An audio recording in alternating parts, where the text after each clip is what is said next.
Yeah. So we're going to talk about cheers, are we? Cheers. Cheers and toasting. And so on. Toasting and cheersing. And this came from an inquiry I've written it up online, but we'll just talk about it briefly. Where do you want to start? So the number one question is, why do we say cheers before drinking, and why? There's lots of questions breaking this down, but why do we say cheers would be the first question. It's actually not the best place to start, but we should start with good health, but we'll come to that because that's the... Yes. But cheers is an abbreviation of be of good cheer.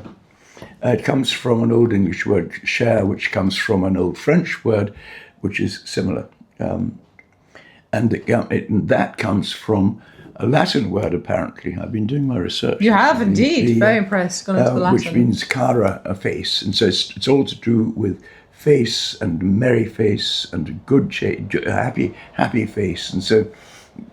And of course, cheer, be of good cheer, be healthy. That seems to be the root. I'm just looking at my notes here. Yeah. Emotional state, yeah. And over time, the meaning broadened into someone's expression to their emotional state, and then to general good spirits or merriment. But you were talking about health, because that seems to be the common theme with the cheersing. Well, that's right. This is why cheers it's a kind of oblique approach to good health.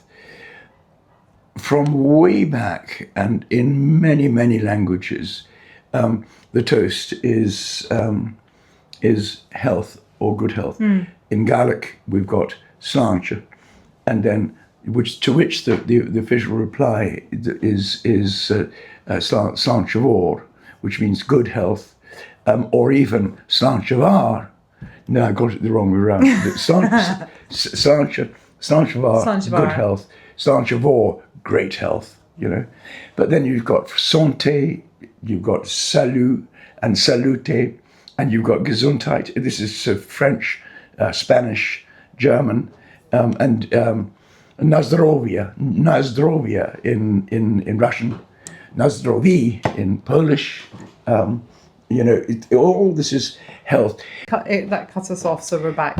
It occurs to me that these might be the fact that we associate drinking, toasting, good health, good cheer, goes back to the very original uses of spirituous liquors as a medicine, as a health-giving product. Oh yes, they were medicinal. Yeah, that makes sense. That's speculation on my part. Yeah, but it does make sense. I think it does make sense quite well. Yeah. So why is it called a toast? Now that's I can't believe you know the answer to this. I've done my research. It comes from Addison and Steele, and they were the founders of the Spectator magazine, the original Spectator, in it was 1719, something like that. Very, and they had a character called Mr. Spectator, and he answered questions like that, and I think whether he was asked or whether he was speculating, but it was to do with the. Hang on a second, I'll just have to check this. March 1711 and December 1712, the original Spectator magazine, Sir Richard Steele and Joseph Addison. Now, and it refers to, his Mr. Spectator refers to the association of toast and alcohol was owing to the common practice of adding a small piece of toasted bread to wine or ale to improve its flavour. By the time they were writing, the meaning of toast had shifted from the bread to a celebrated courtesan, being referred to as the toast of the town. In this sense, she improved whatever company she was in. That's extraordinary. That's the official. It seems a bit tenuous to me. It is quite tenuous, but nevertheless, it does relates to. Yeah. making it more flavorful. Yeah. Yeah. But I always think that, sort of investigating particularly the origins of phrases and sayings is always fascinating. Yeah. And it always is a bit tenuous, but I'm going with Mr. Spectator and his adding toast. But why would you add toast to your wine? It's like croutons. I think it's, I think it's charcoal. So I think it was slightly burnt toast, and the charcoal would take out sulfury notes. That also is speculation. That's on my part. very, very good. But charcoal does take out sulfur compounds. It does, absolutely, because we had a conversation with somebody who knows his stuff about this, which I think we referred to in another video actually. And he discovered that adding the charcoal to a cask where it had gone sulfuric removed those. But you're not allowed to add anything to a cask. Stating that people phone us and then we have to. Are we going again? There's going to be some random edits going on in this because of phone calls. Yeah. You're not allowed to add anything to casks, but when people were experimenting, and the charcoal does remove the sulfuric. And that. Oh no, not again. No, we're good. and that's why American barrels, the ASB's American Standard barrels, which are used extensively in the whiskey industry, are charred. The walls of the cask are charred, and the char on the walls of the cask take out undesirable chemicals, particularly sulfur. I never actually thought about that. Genuinely never thought about that. So that brings us to the next part of that, which is, why do people clink glasses when they're making a toast? What's the significance of the clink? Well, I think there are two or three approaches to that, but the one that delights me most is that it supplies the fifth sense. So we've got smell, we've got taste, we've got touch, which is mouth feel, and nose feel indeed. Smell, taste, touch, sight, of course, looking at the liquid, and the only missing one is sound, and it supplies the sound. I rather like I sometimes tell people that sound is supplied by the opening, the pop of the cork. Such good noise. Or indeed the tinkle of ice, the tinkle of whiskey over ice in a glass. The glug glug glug glug glug glug. And then of course the glug glug glug when the whiskey's poured, because that tells you it's a full bottle, which is a great comfort. Yeah, that's good. It's rather whimsical, but but we like whimsy. We do. And it is sort of convivial, just this accompanied chinking glasses. I like the idea that it supplies I think there's probably quite a lot of things. There's when I was looking at it, it was a communal moment. It was all about sharing and stuff like that. But no, for me, the fifth sense is definitely the whimsical answer of choice. So, what is the best way the correct way to propose and respond to a toast in Scotland? But you slightly covered that with your sláinte of Iar, sláinte of Iar. Yeah, exactly. Yeah. But a lot of people will just say sláinte of Iar.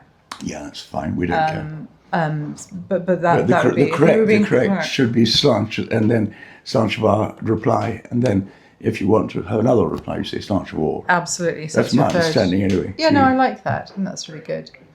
And when people are raising a glass in Scotland, that's kind of the universally accepted Scottish. There aren't any other different Scottish ones. Obviously, there's like different ones going around the world. But you've covered those off as well. I thought Gesundheit was just bless you for sneezing. No, see, it's like saying bless you. Yeah. If you sneeze and somebody says bless you, that is to do with sort of I don't know what it is, spirits getting in or whatever it is. Yeah. Gesundheit. So it's sort of again, it's health, the health. I like the fact that it's all health, and that relates to the medicinal purposes of whiskey as a germ killer. What about rules, superstitions, or breaches of etiquette when making a toast? Well, I think the first and most obvious one is that you should always look the person you're toasting in the eye. I think it's is it the Italians who say you'll go for 7 years with no sex if you don't make eye contact? I'm sure hadn't heard that. I'm sure it's the Italians. Maybe it's just everybody. You have 7 years of no sex if you don't make eye contact. Well, no, but so Another phone call. you should always make eye contact, and you should always have a sip. Yes, that's a real breach of etiquette. You wouldn't go cheers and then put your glass And you down. put it down, you know. Yeah, that would And be.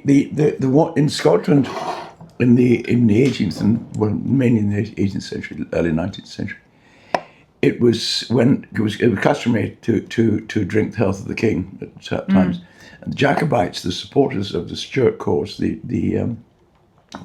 Bonnie Prince Charlie and all that, they would pass their glass, their wine glass or whiskey glass or whatever, over their water glass. I think that's mad. So they would drink the health of the king over the water, i.e. the Bonnie Prince Charlie or his father, King James VIII, which is rather It's a nice. subtle reference, Yeah, but it's a very good one. I've never heard that before. I think that's absolutely brilliant. Yeah.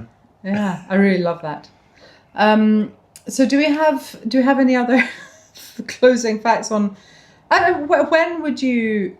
So some people do a lot of cheersing. So we tend to do like toasts if you're at weddings and things. It comes out as a very specific sort of set time. The Chinese are.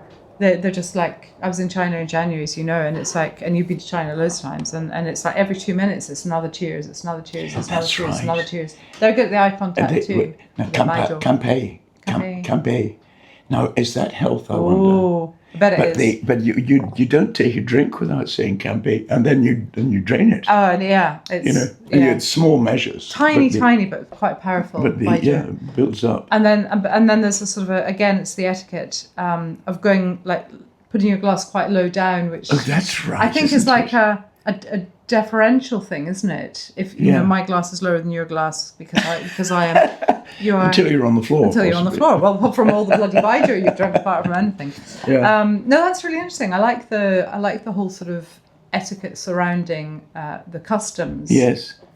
Well, you see, in the 18th century, particularly, the toasting was de rigueur. When King George IV came to Edinburgh in 1824, there was a dinner held in his honour. There were 24 toasts. Bloody hell. And I mean, they would toast it and then they would make a little speech. We were called toasts and sentiments, and they would, they would drink to the absent friends. Sometimes they'd be a bit more raucous. They would drink to, lovers and wives, and may they not meet. This sort of thing, and sometimes very inventive toasts. And so toasting that was, I think again, and then you'd have bumper toasts, and this is with wine. You wouldn't bump whiskey. Bumper toasts that were a full glass, and you had to drink the whole lot. I like that bumper toast. Yeah, and you bump it down. Yeah. But of course, in these days, whiskey was drunk. Whiskey was drunk usually as a punch, with sugar, lemon juice, and water, and served out of a punch bowl. Yeah. They learned that from rum was very important. In the 19th century. Particularly in the 18th century, Oh, okay. but right into the 19th century, it was really drunk as a Out punch. of what vessels would they be drinking that? What sort of? Do you know that? No, rummers. It's a glass not unlike that, but quite often with a little handle like a teacup. But I don't think they were terribly fussy about the glass. They weren't tumblers. I think they'd be stemmed glasses like this, but this is a nosing glass. That was the way it done, and the ceremony of making the punch. The host would make the punch and add the lemons and the sugar and some herbs and spices if he liked it, cinnamon and whatever. If that was the What way was they it liked called? it. Was it just called punch? It was called whiskey punch, but it derived from rum punch, Interesting. And then there was punch and toddy was really just warmed up. And whiskey brands right up until the 1880s were advertised as being suitable for punch and toddy. So they were still, even as late as that, they were still the common way of drinking. So, outside of Scotland, I mean, I think that let's say in the Highlands of Scotland, they would be drinking more straight malt whiskey. Qualified with water. The word was qualified, but qualified with water. This is obviously much more of a social event. If you're making a punch, that's something you'd obviously. As opposed to antisocial drinking would just be boop, glug glug glug. Nobody to cheers it with. Well, that's very interesting, Very Vikki. good. Right. Great. Next questions, please send to us. Ask your questions. We've got more to come. Bye. Bye-bye.